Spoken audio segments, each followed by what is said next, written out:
Do you want to know where to catch redfish and speckled trout, snook, and flounder this weekend in your area? Well, the great news is Smart Fishing Spots does it for you. If you haven't heard, we cracked the code on literally predicting where these fish will be every single weekend. In fact, every single day based on real-time trends, tides, weather, wind, etc. This is next level. This is the holy grail for inshore saltwater anglers. So now this Smart Fishing Spot software, based on whatever area you ask it to, and then it takes in all of the different data points that we have and literally shows you actual spots to fish. I'm going to repeat that. It literally shows you actual spots to fish, highlights them. You can actually take the coordinates down and then go fish those spots. And it changes every single week. Unlike those old maps that, have been the same spots for 40 plus years, this is literally changing every week based on all the data that is coming in. There's nothing like it, and this will change the way you fish and ultimately save you tons of time. The best news is it's completely free to all of our insider members. So members, get in there if you haven't seen this new feature yet. If you're not a member, what the heck are you waiting on? Someone to literally show you where to fish this weekend, because that's what we've done. Go to saltstrong.com, join the club, and you'll get unlimited access to Smart Fishing Spots. See you inside and enjoy the show. It's fishing, it's in my soul. Welcome to the Salt Strong Podcast, disrupting fishing entertainment as you know it. Prepare to laugh. Prepare to get to know fishing legends in a whole new and unfiltered way. And on occasion, you might even learn a thing or two about fishing. Here's your host, Joe Simons. Like diamonds. Hello, Salt Strong Nation. Joe Simons, like diamonds. Luke Simons, like diamonds. What's up, dude? Not much. Just ready to talk fishing. Talking about an invincible chemical, or chemicals, plural, that could literally destroy your chances of catching fish. Saw this post recently, and it reminded me of a podcast we did probably 2 years ago, Luke, right? Yeah, it was time's flying. Yeah, that was at least 2 years ago. That seems time's flying. Very popular one, talking about just how well fish can smell, which was shocking to me after reading, I guess, a couple books on it. But pretty amazing. Yeah, there it is. Scientific Angler. Scientific Angler. Paul Johnson. This book, if you can find it, sometimes it's hundreds of dollars on Amazon, but the Scientific Angler. And Paul Johnson was the first one to actually do a lot of testing like a scientist, and even went underwater and went to the point of testing out all these different smells. And he would call them smell tracks, I believe smell tracks is his terminology. And there was neutral ones, which meaning it didn't have any effect on the fish at all. There was positive ones, which actually increased the feeding frenzy, which is like what we have with our Dr. Juice saltwater slam scent. And then there's negative ones that actually hurt and actually could destroy your chances of catching fish. And we're going to focus on that today. And we'll put a link in the show notes to that podcast. It was our most downloaded podcast, I think, of all time.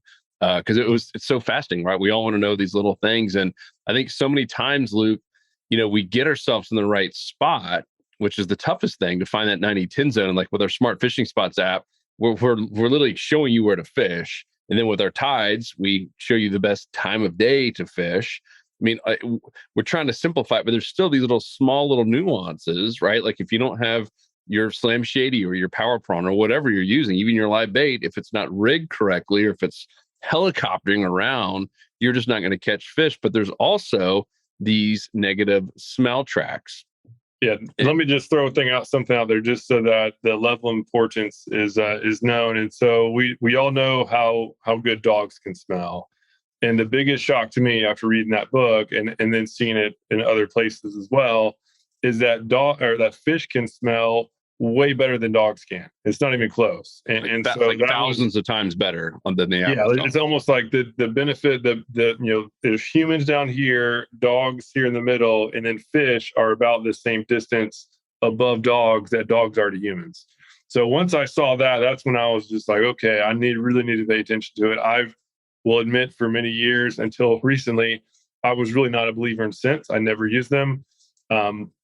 And then since hearing that feedback and then Shortly after that is when Dr. Juice reached out to us and ended up making this custom scent for redfish, sea trout, snook, and flounder, and then started testing that out. That's when I finally realized, okay, that this scent is a big deal. And even if you don't believe that fish go towards positive scents, at a minimum, we at least need to make sure that we minimize the negative scents. Some of which are like gasoline. Like if you're gassing up your boat on the way to a fishing trip, you have that gas on your hand, and then that gasoline gets on your lure or on your line. That's a huge mistake, and that has certainly caused many people to get skunked. Sunscreen is one that not many people talk about, and that's Joe has some really cool data on that. Yeah, and so here's what happened. In our fishing club, we have a private community, and people get asked questions, and occasionally we have people who are struggling, right? That can't seem to crack the code, and we're almost like doctors. Like what does a physician do? If you come in, they start asking questions, right? All right, like, did you see bait, right? Did you see activity? And yes, okay, cool. All right, we got that. 'Cause that's usually number one. All right, fishing in a dead spot, then you don't really have a chance. What lure were you using? What were you hitting the bottom? What was the depth? Like, we start asking all these questions, and then this one just came out recently. Like anything else? Because it all seemed like they should have been catching fish, and like we're all kind of sitting here scratching our heads. And then all of a sudden, it was like, well, we did end up like applying sunscreen right before we started tying all of our knots, and now it's just like that's it. And it brought me back to the scientific angler, and I mean, just watch. I actually don't spray sunscreen in the water because it's horrible. I mean, there's studies where on like for even coral reefs, I mean, it can destroy reefs. So do not do this. But if you want a quick little test that is not going to destroy the water per se, try to go get a bunch of whitebait this weekend and spray your hands down with sunscreen. You don't have to like pour a bottle in, just spray your hands down and then dip your hands into your live well and watch how quickly those fish die. They literally like suffocate. And so obviously it just expands and spans the more sunscreen you have and the more things you're touching. But here's the crazy thing. And I shared with this Luke right beforehand, and I took a picture just so you guys can see it. So my daughter, Savannah, we were going out in the boat, and I couldn't find our normal sunscreen. And so I had some little spray bottle thing. And this was almost a month ago. And we have a blacktop out. So we have our carport, and then we have a blacktop out to the street. And so I had her out there, and I'm just spraying her down, and she's obviously got her bare feet on the blacktop, and I'm just spraying her down. So I don't know if you can see those two little feet there, Luke. I got a better picture, but just to give you an idea, that's the blacktop. So that white stuff is the spray. I'm going to zoom in. That you can clearly as day see her feet. This is 30 days old. I'm honestly feeling guilty that we're putting this stuff on our kids and our own. This is on her skin. This is 30 days later on blacktop. And by the way, we live in Florida. It has rained a lot in the last 30 days. I've tried to go there and scrub it off. It still will not come off the blacktop. So I think a lot of people make the mistake, especially with this. I'm going to call it crap because it is. And this is the kids stuff. This is not what I sprayed in her, by the way. It was some other thing that had all kinds of gooey stuff in it. But like this banana boat and the copper tones, especially the spray stuff, if you just look on the back of the active ingredients, anytime you see words that you literally can't pronounce, like acetylbenzene and humanistoquilmebenzene, I mean, these are crazy words that no one even can pronounce. Was kill me in there? Was kill me actually in there? Or did you kill me was not in there. Okay. I added that part to the back. I just said they're not even hiding behind it. No, that would have been really bad. But I mean, I think the misconception is, oh yeah, I sprayed this on, and because it usually kind of rubs off my skin, and I could still get sunburn, which is true that it's just all gone. There are still traces of this clearly, even after you get a little bit of water on you. So I think a lot of people, they spray this stuff on them. They rub it in, and they just maybe wash their hands in the water real quick and assume it's gone. That's not even remotely close. That is still on your fingertips. And if you start tying your knots right after that, or even an hour after that, I'm telling you, that could still be on there. Normally, when you're tying a knot, you're hanging on to either the hook, right? or the jig head, or maybe you even already have a lure like a Slam Shady on a jig head and you're tightening it up. I mean, you're literally touching that entire apparatus, if you will, the entire leader rig. And that, I mean, fish literally get turned off by that. So that's not here to say that you can't catch a fish if you put sunscreen on. If there's a feeding frenzy, probably doesn't even matter, but that's usually not the case. Right. And so us as kind of like fish doctors, we're sitting here trying to eliminate all this stuff. And sometimes it comes down to as simple as this. And Paul Johnson in the book, he's got 2 chapters dedicated to this whole negative smell tracks. And he talks about two people in a boat. This is part of the study. And one, he would have them put sunscreen. And I'll read the other negative scent tracks here in just a second. And the other, we'd have clean hands, like just wash hands. They'd be fishing on the same little boat right next to each other, fishing the same little hole, right? I mean, everything identical, same bait, same line, everything. And the one guy would be catching fish after fish and the other one would catch nothing. So the same thing happens on party boats. Sometimes, yeah, you might be at that right perfect rock, but I mean, you could have someone right next to you who is literally tying up their leader line with some type of chemicals on their hands, and the fish are literally ignoring it because Luke's point, they smell so good. We know our dogs smell good, right? Not smell good. Some of them really stink, but we know that dogs have the power of scent. And these fish are like the whole next level. I mean, it's really, really fascinating. So this is just one of those things to keep in the back of your head. If you're finding the feeding zone, which is the hardest part, and you're just not getting strikes, think through the things that you've touched. I mean, literally, Luke, you mentioned if you're just even pumping gas on the way there, literally scrub your hands. Don't just kind of, get a little bit of water in there. It's really, really crazy. Yeah, and even to the point, similar issues too. First of all, on the sunscreen part, don't use the spray sunscreen at all. That stuff's just absolute garbage. I used it years ago. It was the worst I've ever been burnt in my life. My theory on that is easy on, easy off. I was scalloping, and it was the worst my back has ever been burnt. I will never touch it again. And now after seeing this, right, it's just some gnarly stuff in there. The fact that it's been stuck in the driveway, that's crazy. But number 2, as far as just as making sure that your line, your lure, all of that is as scent free as possible.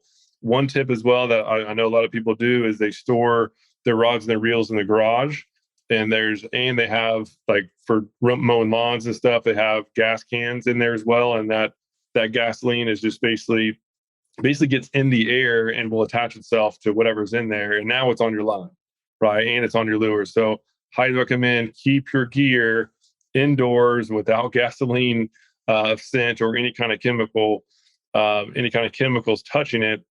And then also too, when you are rigging up, yes, obviously you can use sunscreen, use the natural stuff, the chemical free. I'm sure Joe has some recommendations. I use that white bottle. I can't find it for me for the life of me right now, but I think it's out in the boat. But just use the stuff that's natural, zinc, and a couple other chemicals are in there. But most importantly is tie your lines before you go out fishing. I usually do it the night before. That way, I'm after shower and everything's as scent free as possible.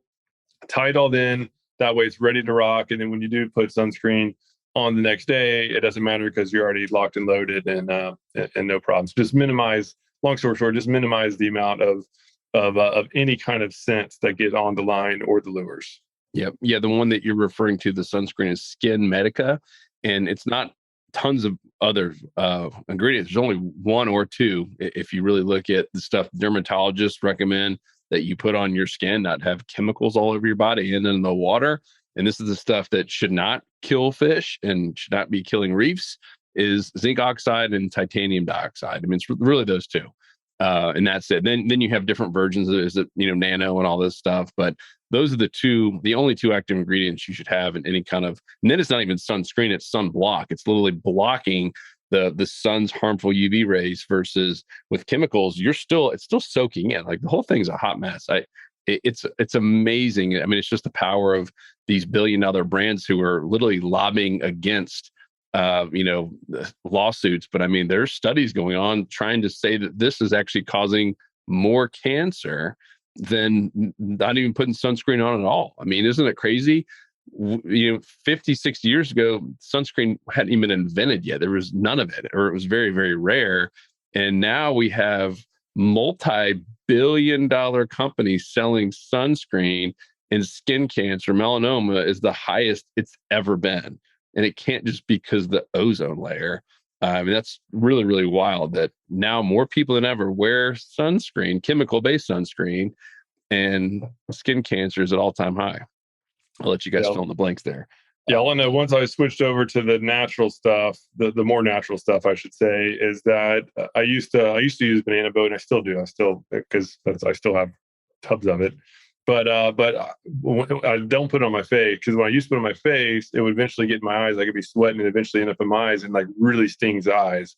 And then the natural stuff does not sting your eyes. At least I've never had any issues with it. So that was just another of many reasons to use the good stuff and not the stuff on like the discount sunscreen aisles. Your whole life got better, dude. You ever since you got engaged? I mean, all kinds of good things have been happening to you. Yeah. Life was horrible prior to that. But this is not a sunscreen pitch. You guys can do whatever you want. That's still your decision. But when it comes to fishing, our job is to help you catch more fish.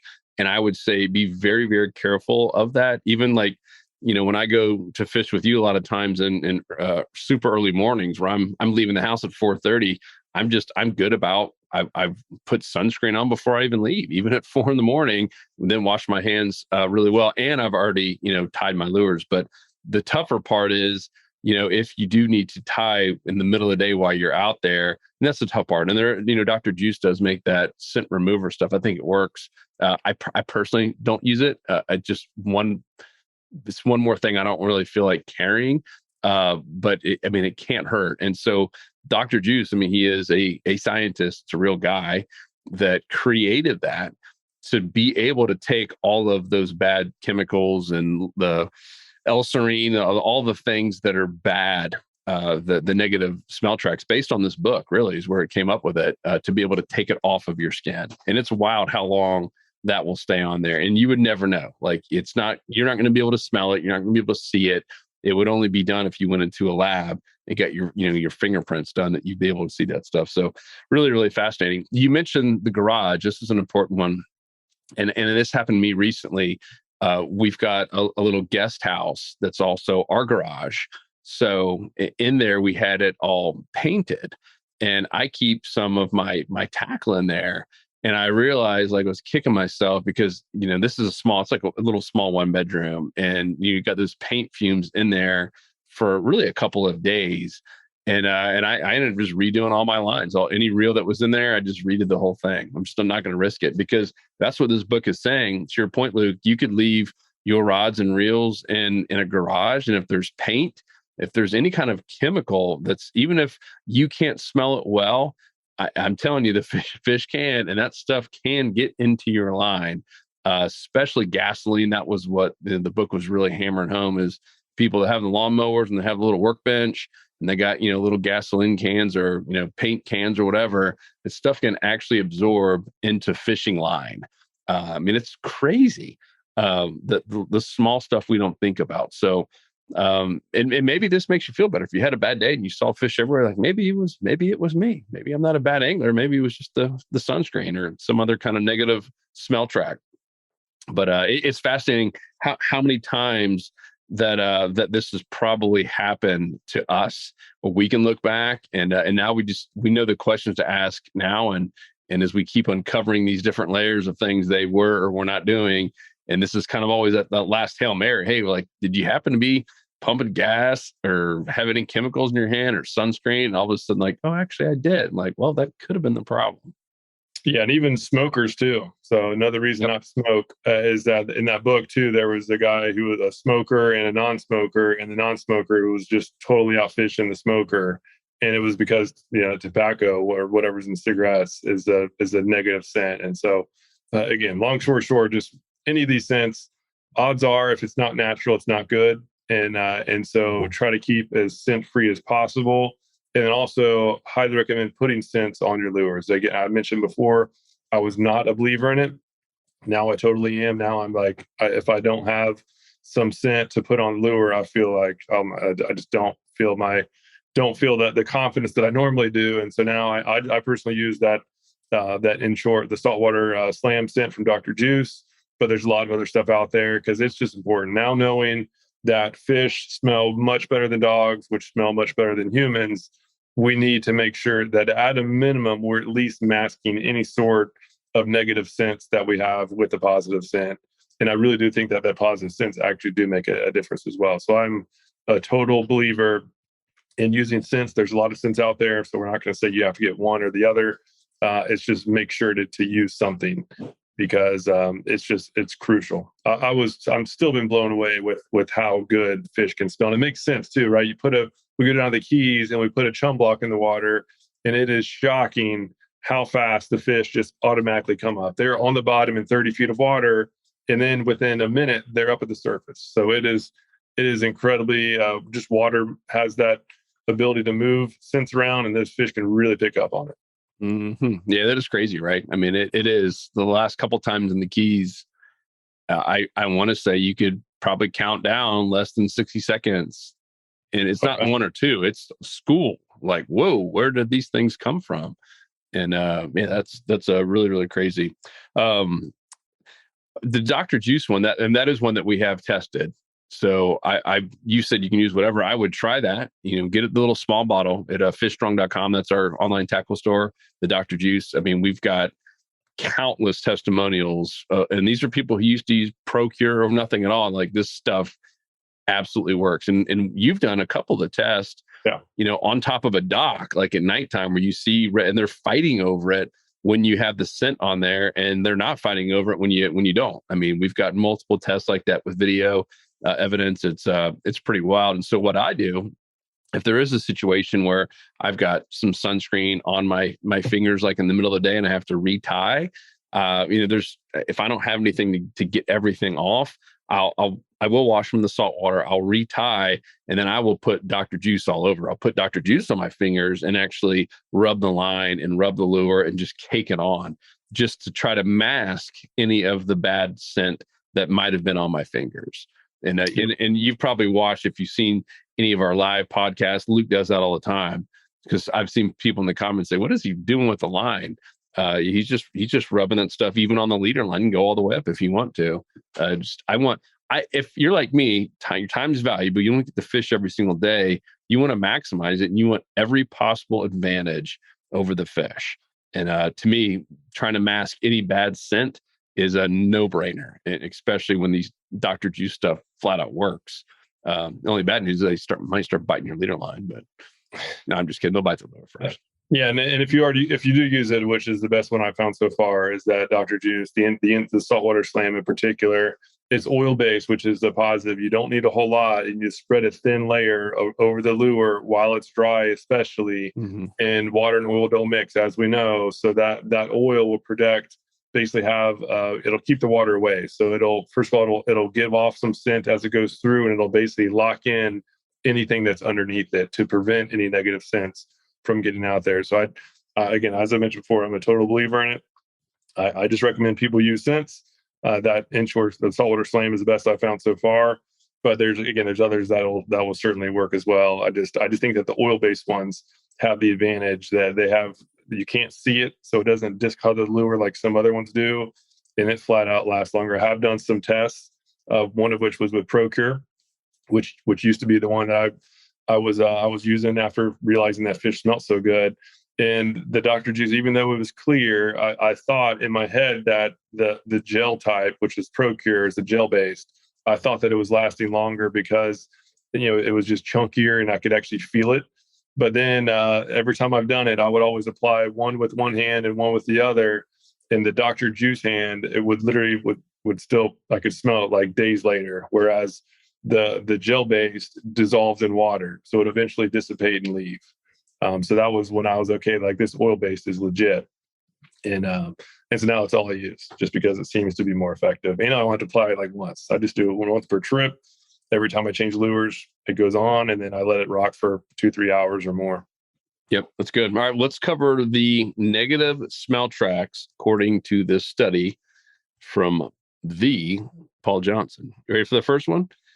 L-Serene, which is human skin oil. That is the oil that if you've ever put your fingers on a piece of paper, if you've been sweating that day or anything, you can it almost looks like a little oil. That is the L-Serene. We all produce it naturally, and fish hate it. Tons of studies on that. And so right off the bat, if you are tying your line or messing with your lures or live bait for that matter, and you just have a lot of that natural oil on your hands, you're already at a disadvantage. Another reason to mask it with like a Dr. Juice. Number 2, nicotine. And these are not in any particular order. Nicotine, you mentioned earlier, smoking, certainly a negative. Petroleum and derivatives, including gas and motor oil. Human lotions, human suntan lotions, which is what we spent the majority of this one talking about. Bug repellents, like things like DEET, obviously makes sense, but then again, people put all kinds of chemicals in their bodies and don't think about it. Chemical plasticizers, and then perfumed soaps.